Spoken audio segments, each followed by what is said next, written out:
법을 지켜야 하는 그러한 율법이 나와 있기 때문에 레위기가 사실 읽기는 그렇게 쉽지는 않은 그러한 말씀입니다. 그러나 우리가 레위기를 열심히 또 자세히 읽고 성령의 인도하심을 따라서 하나님의 말씀을 읽게 되면요, 우리가 하나님 앞에 어떤 제사를 드려야 되는지, 어떻게 예배를 드릴 때 하나님께서 그 예배를 기쁘게 받아주시는지에 대해서 너무나도 잘 나와 있습니다. 그래서 하나님 앞에 예배를 아름다운 모습으로, 경건한 모습으로 드리고자 하는 그러한 분들은요, 레위기를 열심히 집에 가서 또 한 주 동안 한 번 더 읽어보시기를 바랍니다. 자, 이렇게 오늘 레위기 10장 1절부터 11절까지의 말씀을 중심으로 나답과 아비후가 하나님 앞에 여기 본문에 보니까 다른 불을 드림으로 말미암아 그들이 죽었다라고 이렇게 말씀하고 있습니다. 여러분, 다른 불이 뭐예요? 하나님이 원하시지 않는 제사, 즉 하나님이 원하시지 않는 예배를 드림으로 말미암아 그들에게 큰 화가 비쳤다라고 이야기하고 있는 것이죠. 그래서 오늘 여기에서 여러분들 뭐하러 나오셨어요? 하나님 앞에 예배드리러 나오셨는데, 우리가 경건한 모습으로 하나님이 받으시기에 합당하지 않은 그러한 모습으로 예배드릴 때 그 예배는 하나님께서 받지 않으시고, 더 나아가서 그 삶 가운데 하나님의 큰 화가 미치게 되는 그런 안타까운 일이 발생하게 됩니다. 그래서 여러분들, 이 예배 시간, 하나님의 부르심을 받고 나온 이 예배 시간, 여러분들 더욱더 경건한 모습으로 하나님 앞에 나아갈 수 있는 저와 여러분들 되어주시길 바랍니다. 네. 예. 자, 오늘 이 말씀, 레위기 10장 말씀에 누가 나와요? 나답과 아비후라는 사람들이 나오는데, 이들은 아론이라는 대제사장의 아들이었습니다. 이 아론은 4명의 아들들이 있었는데, 이 나답과 아비후는요, 아론의 첫째 아들, 둘째 아들이었어요. 그러면서 이들이 어떤 일을 했냐면, 하나님의 성전에서 하나님께 제사를 올려드리는 그러한 제사장의 역할을 하던 사람들이었습니다. 지금으로서 보면은, 어떻게 보면은 이렇게 교회에서 말씀을 인도하고 예배를 인도하는 아마 목사님과 같은 그러한 일을 하던 사람들이었죠. 자, 이러한 사람들이었는데 이들이 어떻게 했다고요? 하나님 앞에 올바른 예배를 드린 것이 아니라, 하나님이 받으시기에 합당한 그런 예배를 드린 것이 아니라 잘못된 제사를 드림으로 인해서 어떻게 해요? 그들이 하나님의 그 성소에 들어가서 분향단에 그 향로에다가 이렇게 하나님께 불을 드렸는데, 잘못된 불을 드려서 그 향로에서 불이 나와서 그들을 태워 죽였다라는 거예요. 여러분들, 끔찍하지 않아요? 향로에서요, 불이 나와서 이 사람들을 불살라 죽였대요. 왜? 제사를 잘못 드림으로 인해서 이러한 결과가 발생되었다라고 말씀하고 있는 것입니다. 하나님께서 명령하시지 않은 다른 불을 가지고 드렸기 때문에 하나님의 진노를 사게 되었고, 제사장으로서의 올바른 역할을 하지 못했다라는 것이죠. 그러므로 하나님의 엄중한 심판을 받게 된 것이었습니다. 하나님께서는요, 이렇게 예배의 규례를 아주 중하게 여기세요. 예배의 규칙을 아주 중하게 여기신다는 것이죠. 그 규칙에 맞지 않는 예배를 드리게 되면요, 하나님은 그 예배를 절대로 받지 않으십니다. 이 예배라는 것이 단순한 인간의 의지가 아닌 하나님의 명령을 쫓아서, 하나님의 인도하심을 쫓아서 드려야 되는 것이 바로 제사이고 예배이기 때문에 이 시간에 하나님이 받으실 그런 합당한 예배를 드릴 때 하나님께서는 그 예배를 통해서 하나님의 은혜를 내려주시고 하나님이 받으시기에 합당한 그러한 예배가 될 수 있다는 것을 여기 앉은 저와 여러분들은 명심해야 될 줄 믿습니다. 여러분, 구약에는요, 특별히 하나님 앞에 이 예배 드리는 이 규칙이 얼마나 중요한지 몰라요. 왜 그러냐면, 하나님께서 직접 사람들에게 너희는 이렇게 예배해야 된다라고 하나님께서 그 규칙을 정해 주셨기 때문에 하나님이 정해 주신 그 시간과 방법과 제물로 하나님 앞에 예배드리지 않으면 하나님께서는 그 예배를 받지 않으셨다는 것입니다. 우리 구약에 보면 율법 전체가 그러하듯이 하나님의 말씀을 따라서 예배하는 것이 얼마나 중요한지 모릅니다. 예배는 하나님과의 그 약속, 언약 관계를 나타내는 신앙 행위이고요. 또 영과 진리로 예배를 드릴 때만이 그 예배가 참된 예배라고 요한복음 4장 24절에서는 말씀해주고 있습니다. 영과 진리로 예배를 드린다는 게 뭐예요? 우리의 마음과 뜻과 힘을 다해서 예배를 하나님 앞에 올려드려야 함을 말씀해주고 있는 것입니다. 우리의 전 인격을 다해서 하나님 앞에 예배 드릴 때 그 예배가 하나님께 아름다운 향기로 올라갈 수 있다라고 말씀해주고 있는 것이죠. 형식적인 절차를 넘어서 하나님 앞에 내 모든 것을 내려놓는 그 형식이 바로 이 자리에서 우리가 예배를 드리는 이 형식인 줄 믿습니다. 여러분들 핸드폰을 다른 것을 다 내려놓으시기 바라요. 이 시간은 우리의 마음을 하나님 앞에 온전히 올려드리는 그러한 시간이기 때문입니다. 여러분, 우리는 거룩하신 하나님 앞에서 경외함으로 나아가야 돼요. 나답과 아비후가 범한 잘못은요, 하나님께서 주신 그 예배 방법을 자신의 뜻대로, 자신의 방법대로 드렸기 때문에 하나님께서 그들을 죽음 가운데로 몰아넣으신 것입니다. 자, 레위기 10장 9절 말씀해 보면 이렇게 말씀해주고 있어요. 우리 10장 9절 말씀 함께 읽어볼까요? 시작! 너와 네 자손들이 회복에 들어갈 때에는 포도주나 독주를 마시지 말라. 그리하여 너희의 죽음을 면하라. 이는 너희 대대로 지킬 영영한 규례라.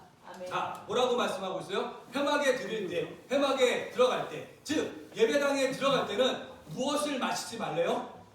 포도주나 독주를 마시지 말아야 된다. 자, 나답과 아비후가 왜 다른 물을 드렸을까요? 이들이 예배당에 회막에 들어갈 때 무엇을 마신 거예요? 술을 마신 거예요. 술을 마시고 알깔딱한 기분에 들어가서 하나님 앞에 바른 예배를 드렸어야 되는데 하나님이 받으시기에 합당하지 못한 그러한 다른 예배를 드렸기 때문에 거기에서 하나님이 화가 나셔서 그들을 불살라 죽이신 것입니다. 여러분, 우리가 이 예배 자리에 나올 때 더러운 것들은 우리 마음 가운데 담겨져 있는 더러운 것, 세상으로부터 온 그 모든 더러운 것들은 모두 다 버리고 이 자리에 나올 수 있는 저와 여러분들 되어주시길 바랍니다. 우리가 경건한 마음, 진실된 마음을 가지고 이 예배 자리에 나와야지. 지금도 불평하고 불만하고 하나님의 말씀이 아닌 다른 곳에 집중하여 있을 때 하나님은 그 예배를 절대로 받지 않으신다는 사실을 여러분들 잊지 마시기 바랍니다. 또한 우리의 예배는요, 하나님 말씀에 순종하는 그러한 예배여야 해요. 하나님께서 기뻐 받으시는 예배는 인간의 어떠한 그런 주관적인 생각이 들어간 예배가 아닌 하나님의 명령을 따라서 너희가 거룩하니 내가 거룩하니 너희도 거룩하라는 그 말씀을 쫓아서 우리가 거룩하게 예배 드릴 때 하나님은 그 예배 가운데 하나님의 거룩하심을 보여주시고 그 예배가 거룩한 예배가 되도록 만들어 주신다는 사실을 여러분들 잊지 마시기 바랍니다. 또한 예배는요, 엄숙함과 겸손함이 필요한 순간이 바로 예배의 순간입니다. 여러분들, 사도행전 20장에 보면 유두고라는 사람이 나와요. 유두고. 혹시 읽어보셨는지 모르겠는데 이 유두고라는 사람이요, 사도 바울이 이렇게 하나님의 말씀을 전할 때 좀 사도 바울이 하나님의 말씀을 조금 길게 전했나 봐요. 성경 말씀에 보니까 사도 바울이 길게 강론함에 유두고라는 사람이 3층에 앉아있다가 어떻게 해요? 말씀이 좀 길어지니까 구벅구벅 돌았어요. 그러다가 결국 어떻게 됐냐면 이 사람이 3층에서 떨어져 갖고 죽게 되는 그러한 일이 발생했습니다. 그러나 다행히 사도 바울이 기도를 통해서 하나님의 은혜 가운데 이 유두고라는 사람을 다시 살렸습니다. 여러분, 예배는 엄숙한 가운데 우리가 하나님 앞에 나가야 하는 것이 바로 예배입니다. 우리가 졸거나 다른 생각을 하거나 하나님의 말씀에 집중하지 못하면 결국 우리도 어떻게 돼요? 그 예배 자리에 참여하지 못해서 결국 그 영이 죽는 그러한 일이 발생하게 되는 것입니다. 그래서 저는요, 가끔 가다가 저도 예전에 그런 적이 있었는데 이 예배 시간에 구벅구벅 도는 그러한 모습이 제 모습 가운데 있을 때 나도 유두고 같이 한번 떨어져서 죽어야 되지 않나. 그래서 정신을 번쩍 차리게 되면 다시는 예배 시간에 조는 그런 모습이 없겠다라는 그러한 생각을 한 적도 있었습니다. 여러분, 이 시간 하나님의 말씀에만 집중할 수 있는 저와 여러분들 되어주시길 바랍니다. 예, 우리의 삶이 하나님 앞에서 드리는 이러한 예배의 모습을 보여줄 때 하나님께서는 그 예배를 기쁘게 여겨주실 줄 믿습니다. 또한 이렇게 이 예배당, 교회에서 앉아서 예배 드리는 것뿐만 아니라 우리는 우리의 삶 자체를 하나님 앞에 예배 드리는 그러한 삶으로 우리가 살아야 될 줄 믿습니다. 종교개혁자인 칼빈이라는 사람은요, 직업 소명설이라는 것을 통해서 우리가 이 예배당에서 예배 드리는 것뿐만 아니라 우리의 직장과 우리의 일터, 그리고 우리의 가정과 우리가 만나는 사람들의 그 삶의 관계에서조차 예배가 이루어져야 된다라고 그렇게 이야기했습니다. 그러니까 이게 무슨 말이냐면, 여기 앉아서 경건하게 예배드리는 그 모습이 세상 가운데 나가서도 경건한 모습으로 우리가 살아갈 때 그것이 하나님 앞에 예배드리는 모습이자 그 예배 모습을 통해서 하나님께서 우리의 가정과 직장과 우리의 사업장 가운데 하나님의 놀라운 역사가 일어나게 된다라고 말씀해 주고 있는 것입니다. 여러분, 우리 학생 친구들은 어떻게 해요? 공부할 때도 진지한 마음을 가지고 내 이 공부를 통해서 내 삶이 잘 되는 것도 있지만 내 이 공부의 모습을 통해서 하나님께 영광 돌리는 그러한 삶을 살아야겠다라고 그렇게 마음 먹고요, 공부하게 되면 하나님께서 우리 친구들에게 공부에 대한 지혜와 명철을 허락해 주실 뿐만 아니라 건강도 주시고, 그래서 여러분들이 어디에 있든지 항상 머리 되어지는 그러한 삶을 살게 하실 줄 믿습니다.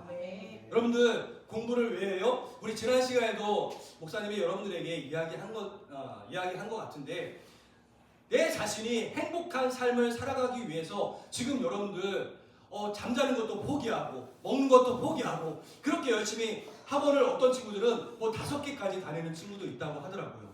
왜 그렇게 열심히 자신의 시간을 포기하면서까지 열심히 공부하고 있습니까? 내가 잘 되기 위해서, 행복하기 위해서 여러분들 공부하는 건 아니겠어요?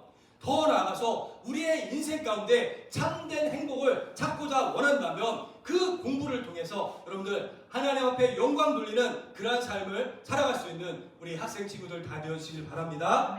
그럴 때 하나님이 여러분들의 길을 인도해 주실 줄 믿습니다. 여러분, 예배라는 것은요, 우리의 마음을 다해서 하나님 앞에 나아가는 것이 바로 예배입니다. 이 예배를 통해서 우리는 하나님과 좀 더 친밀해지고, 이 예배를 통해서 우리의 지난 한 주간의 잘못을 깨닫고 내가 한 주간 동안 잘못 살아왔으니까 오늘 나에게 주신 이 말씀을 통해서 한 주간 동안 내가 다시 한번 새로운 마음가짐으로 이 세상을 살아가야겠다, 나의 삶을 온전한 방향 가운데로 인도해야겠다, 나아가야겠다라는 그런 마음을 먹는 것이 바로 이 예배 시간입니다. 여러분, 이 예배를 항상 진지하고 경건하고 하나님이 받으시기에 합당한 예배를 드릴 수 있는 저와 여러분들 되어주시길 바랍니다. 하나님께서 지금도 하나님 앞에 진실되게 예배드리는 그 한 사람의 예배자를 찾고 계신 줄 믿습니다. 우리 주께 맡긴 교회 성도님들은요, 정말 이 예배 시간 하나님을 만나게 더욱더 힘쓰시고, 하나님을 만나고 저 세상 가운데 나가서 내가 만난 그 하나님을 자랑하며 그렇게 살아갈 수 있는 우리 주께 맡긴 교회 성도님들 다 되어주시기를 주님의 이름으로 간절히 축원을 드립니다.